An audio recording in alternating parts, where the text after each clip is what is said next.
네, 안녕하십니까. 저는 청년정책조정위원회에 활동하고 있는 유재은이라고 합니다.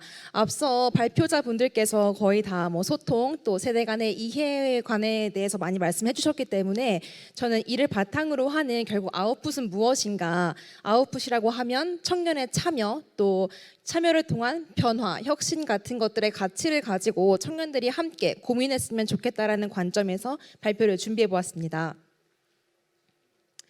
네, 일단 제가 누군지는 아셔야 되니까 소개를 간단히 하면 저는 방금 말씀드린 대로 유재은입니다.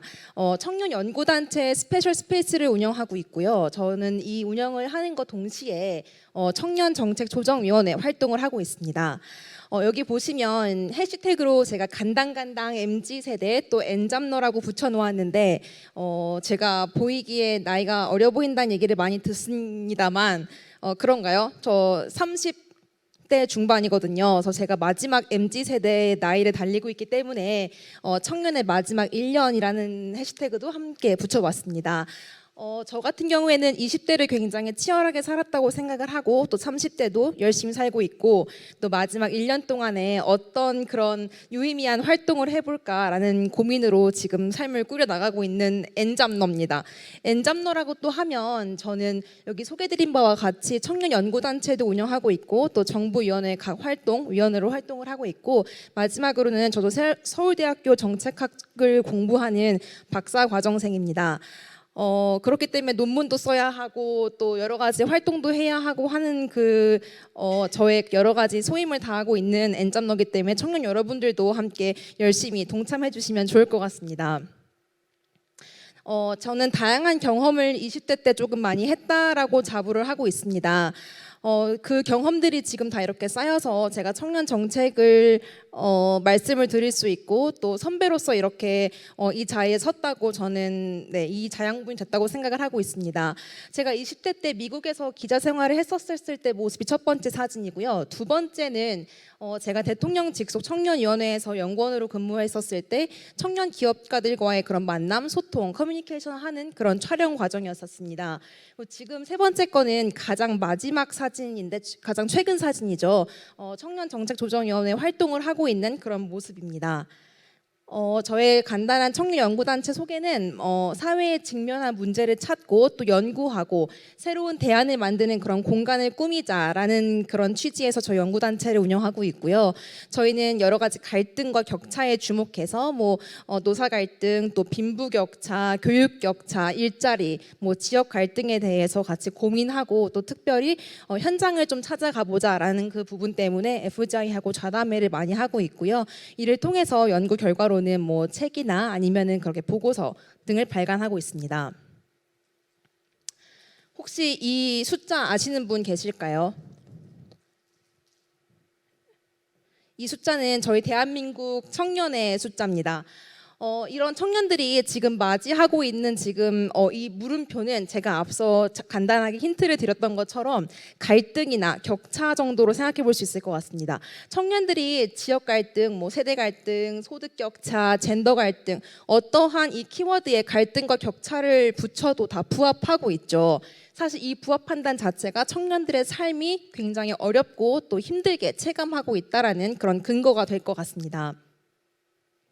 최근에 2022년 국무조정실에서 청년 삶 실태 조사를 발표한 결과입니다. 많은 청년분들이 이미 확인을 하셨을 수 있는데 간단하게만 말씀드리면 만 19세에서 34세 여성 45% 거의 절반이죠. 출산 의사가 없습니다. 또 67.7%가 부모로부터 독립계획이 없다라고 응답을 했고 또 마지막으로 거의 3분의 1의 청년들이 최근 1년 동안 번아웃을 경험했다라고 응답했습니다. 또 거의 갈등 수준이 거의 약 70% 수준인데요. 63.4%부터 79.1%까지 여러 유형의 그렇게 갈등 상황을 보이고 있고요. 그러나 그럼에도 불구하고 청년들은 94.8%가 미래에 대한 실현 가능성이 굉장히 긍정적이다, 낙관적이다라고 평하고 있었습니다. 굉장히 재미있는 인사이트인 것 같은데요. 앞에서 발표자분들이 많이 말씀해 주셨습니다. 사실 아까 박기수 학장님께서도 인스타에 대한 역할을 말씀해 주셨는데 이건 저고요. 제가 여수의 금오도에 갔었을 때의 사진입니다. 저도 역시 MZ세대이기 때문에 금오도에 이 사진 한 장을 찍으러 갔습니다. 왜냐하면 처음에 이 사진이 굉장히 제가 접했던 인스타 사진은 굉장히 할리우드 샷이었거든요. 근데 제가 갔는데 뭐 나름 그래도 웅장은 하죠. 뭐 제가 표현하고자 하는 거는 나름 그래도 바위 위에 절벽이 간당간당 붙어 있는 그런 모습이었습니다. 생각보다는 무섭더라고요. 근데 이 사진이 뭐냐? 실상은 이렇습니다. 너무 누추하죠. 근데 여기서는 별로 사진이 좀 무섭게는 안 나왔습니다만 진짜 무서웠습니다. 근데 더 가관인 거는 찍고 나니 이 주변 환경이었던 거죠. 여기를 제가 찾으려고 지역 주민께도 여쭤봤는데 주민들이 모르시더라고요. 이 장소를. 당연히 모르시겠죠. 사진상에 존재했으니까요. 근데 제가 이 사진에 주목한 이유는 그렇습니다. 청년을 이해하려면 그래도 SNS 뭐 다양한 그런 소통 채널을 가지고 소통하는 그런 청년들이 어떠한 것에 관심이 있는가, 또 청년들이 내 욕구를 어떻게 두드러지게 또 드라마틱하게 표현할 수 있는가, 내 내적 역량은 뭘 가지고 있는가에 대해서 고민을 하고 있는 세대이기 때문에 이런 세대에 대해서 이해가 필요하다. 이게 부정적이고 나쁘다는 것이 아니라 이것도 하나의 청년적인 특성이다를 저도 이렇게 실천을 하고 있었습니다. 제가 최근에 읽었던 책입니다. 핑크 펭귄인데요. 여러분들이 보시기에 이 펭귄 중에서 핑크 펭귄이 제일 예쁘지 않습니까? 아닙니까? 저 혼자 예쁜가요? 제가 보기에는 사실 그냥 펭귄들 중에서 핑크 펭귄이 가장 눈에 띄거든요. 그 이유는 왜 그렇습니까? 예뻐요. 색깔 튀어요. 왜? 핑크 펭귄은 자신을 흰색 펭귄, 검정 펭귄이라고 정의하지 않고 자신을 차별화된 펭귄, 또 다양성을 추구할 수 있는 그런 펭귄이라고 표현했기 때문입니다. 이게 자칫하면 마케팅 책이기 때문에 청년들을 상품화할 수 있느냐라고 할 수 있겠지만 청년이 상품화라는 대상이라는 것이 아니라 청년들이 그러한 마케팅과의 맥락을 맞닿아 있게 같이 고민을 하고 있다라는 그런 추세를 말씀드리고자 가지고 온 화면입니다. 청년들은 퍼스널 브랜딩을 하고자 하고 또 경쟁을 하고자 하고 또 그중에서 선의의 그런 경쟁, 차별화, 다양성을 추구하는 청년이다라고 이해하시면 좋을 것 같습니다. 이러한 맥락에서 봤을 때 청년들은 사회 변화를 주도할 수 있고 또 사회 참여를 할 수 있는 그런 세대다라고 말씀을 드릴 수 있겠는데요. 자기 자신의 그런 차별화된 모습, 자기 자신의 그런 특성화된 모습 그뿐만이 아니라 이제는 사회 변화를 리드할 수 있는 그런 주체다라고 말씀을 드리고 싶었던 것입니다. 저희 국무조정실에서 2023년 대한민국 청년정책 공모전을 진행했습니다. 놀라운 점은요, 흥행이 안 될 줄 알았거든요. 근데 여기 주황 색깔 보신 것처럼 거의 700여 건이 들어왔고 2천여 명이 참여했습니다. 이거는 청년들이 자신의 그런 욕구만을 위해서 그냥 생활한다기보다는 그 사회의 이면에 넘어갔을 때 사회를 변화할 수 있고 또 내가 참여해서 바꾸고 싶다라는 그런 의지가 담긴 결과라고 저는 생각을 하고 있습니다. 앞서 말씀 많이 주셨는데요. 발표자님들께서 MZ세대라는 것이 어떻게 보면 굉장히 연령의 범위도 다양하고 또 광범위하고 또 불명확한 키워드이기 때문에 이 키워드를 사용하는 게 맞진 않습니다만 제가 여기서 말씀드리고자 하는 거는 청년들을 일관적으로 다 묶을 수 없다. 다 다양한 객체의 청년들이다라는 걸 말씀드리고 싶었던 것입니다. MZ세대라고 하면 여기 보이시는 것처럼 뭐 공정성, 꼰대, 합리적인 그런 주체라고 하죠. 또 ESG를 추구하고 제로 웨이스트 문화를 확산하고 이를 통해서 가치 소비를 하고자 하는 그런 청년들의 그런 모습을 보여주는 그런 그림이기 때문에 이러한 부분이 청년들을 이해하면 청년들의 정책 참여를 이끌어낼 수 있다라는 그 부분에 제가 방점을 찍고자 했습니다. 지금까지 청년을 이해했다면 지금부터는 제가 여기 국무조정실 청년정책조정위원으로 왔으니 청년 정책에 대한 현재에 대해서 조금 짚어봐야겠습니다. 과거에는 청년 고용촉진 특별법이라고 해서 일자리에 좀 국한됐다면 지금은 청년기본법 2020년에 제정되고 시행되고 있습니다. 청년기본법이라고 해서 청년 전체의 삶을 이렇게 컨트롤 해줄 수 있는 그런 법이 나왔고요. 이를 근거해서 저희 청년정책조정위원회 21년에 출범했습니다. 청년의 50% 이상의 비율을 구성하는 것이 저희 시행령이었고요. 부처 단위의 그런 정책을 하는 것이 아니라 다부처를 연계해서 정책을 총괄하고 컨트롤할 수 있는 그런 기구입니다. 세 번째는 정부위원회 또 청년참여 비율 지정에 관한 부분입니다. 청년참여 정부위원회 대상은 모든 정부위원회로 확대가 됐고요. 또 청년 관련된 정책을 하는 그런 부분에서는 10%가 아닌 30%까지 보이시는 것처럼 높일 수 있는 그런 비율이 지정되어 있습니다. 또 마지막으로 청년 보좌역 또 2030 정책 자문단인데요. 이 부분은 여기 청년분들 앉아 계시다면 여기 지원해 보시는 것도 참 좋을 것 같습니다. 부처 내 청년 정책 소통을 담당할 수 있는 그런 역할을 하고 있기 때문에 내가 청년 정책에 대해서 조금 더 이바지하고 싶고 기여하고 싶다라고 하시면 2030 자문단을 추천드립니다. 홍보는 아니고요. 이렇게 정책이 있다라고 말씀을 드리는 겁니다. 네, 그 청년정책조정위원회에 대해서 조금 더 살펴보겠습니다. 저희 그 위원회는요, 기본 계획을 청년정책 기본 계획을 수립하는 거에 임하고 있고, 또 청년정책 전반에 대해서 점검하고 또 제도적으로 개선 사항 같은 것들을 검토하고 있습니다. 여기 앞서 제가 잠깐 말씀드렸는데 시행령에 따르면 청년 그런 참여 비율을 위원을 50% 이상으로 두고 있습니다. 여기 19랑 14 숫자 보이십니까? 여기 19, 14 숫자가 뭔지 혹시 추측 가능하신 분 있으실까요? 상품이 없어서 대답이 없으신 걸까요? 네, 상품이 없으니 제가 자문자답 하겠습니다. 19명은 별 의미는 아니지만 저희 그 총 민간 위원으로 위촉되신 인원수입니다.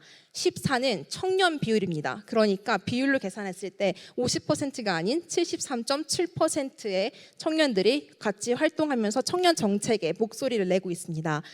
오는 일자리, 주거, 교육, 복지문화, 참여 권리 5개의 분과로 나누어서 저희가 청년 정책을 전반을 검토하고 있는 숫자입니다.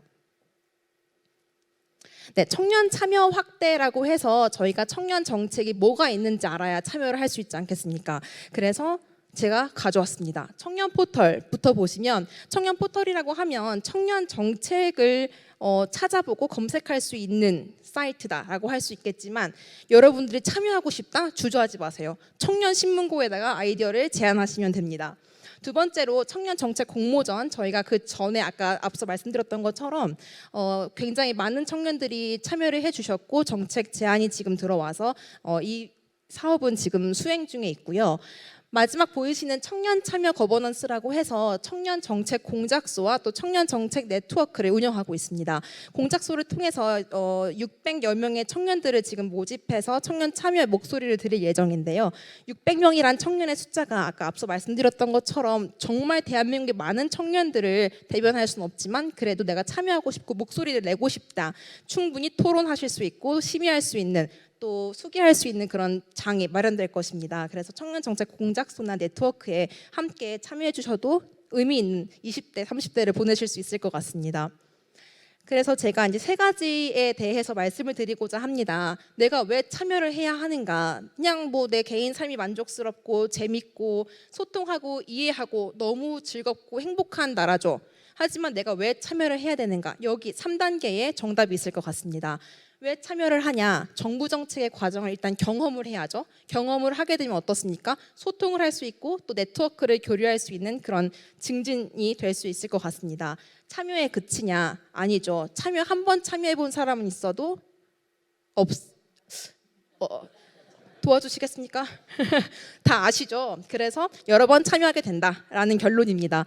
그래서 참여가 이루어진다면 성장이 이루어질 수 있겠습니다. 물론 요즘 청년 세대들은 나한테 이득이 없으면 참여를 하지 않습니다. 상품 주고 뭐 스타벅스 기프티콘 뿌리고 해도 참여가 어렵다라고 생각하시겠지만 현장에 있는 제가 봤었을 때는 상품 중요하지 않거든요. 앞서 발표해 주신 것처럼 재미있거나 유의미하거나 이 둘 중에 하나면 그래도 참여는 하는 것 같습니다. 그런 특성을 봤을 때 개인적으로 청년 세대들은 나를 성장시킬 수 있다라고 판단이 되면 참여를 하거든요. 그뿐만이 아닙니다. 제가 내 스스로가 참여를 해서 성장을 했다. 그러면 어떻게 됩니까? 아웃풋으로 나라가 성장할 수 있겠죠. 좀 더 성숙한 시민으로서 내가 청년으로서의 참여 권리를 좀 이용할 수 있는 그런 단계가 아닌가 싶습니다. 마지막으로는 아웃풋 측면인데요. 변화와 신뢰가 없으면 참여도 성장도 아무런 의미가 없겠죠. 참여가 있고 성장의 전제가 됐기 때문에 변화와 신뢰가 이루어질 수 있다는 이 3단계 모형입니다. 그래서 정책의 효능감과 변화를 체감할 수 있고 또 정부 정책에 대한 신뢰를 증진하는 것, 이것이 저희 청년 그 정책 참여에 대한 3단계라고 볼 수 있으실 것 같습니다. 이거는 뭐 국회의원 정치적인 부분이라서 따로 언급은 안 드리겠습니다만은 청년 정책을 왜 참여해야 되는가에 대해 살펴봤다면 저희가 참여하지 않는다면 사실 바뀌지가 않습니다. 이미 지금 청년 정책에 대한 부분을 이미 청년들이 많이 지금 인풋해서 많이 컨트롤을 하고 있지만 그럼에도 불구하고 기성세대들이 많이 일단 정책을 움직이고 있는 상황이기 때문에 저희 참여의 목소리가 되게 절실하다고 생각되는 지점이겠고요. 물론 기성세대와 저희 청년 세대가 소통하고 무조건 이해하고 또 그러한 부분에서 서로 간에 협력이 돼야 되는 것은 분명합니다. 그렇지만 저희가 목소리를 조금 더 낼 때 그래도 저희가 원하는 또 저희가 살기 좋은 만족도 높은 대한민국을 만들 수 있지 않을까 싶습니다. 그래서 지금 제 짧은 이야기지만 나는 대한민국 청년이다 라고 제가 질문을 드렸을 때 어떤 답변을 하시겠습니까? 다 대한민국 청년이죠. 대한민국 청년이라면 앞에 이 3단계에 따라서 참여하실 수 있고 이 권리를 누리셔야 합니다. 본인이 성장하고 국가가 성장하고 또 변화와 신뢰를 함께 만들 수 있는 그런 저희 대한민국 청년이 되었으면 좋겠습니다. 네, 짧은 시간 경청해 주셔서 고맙습니다.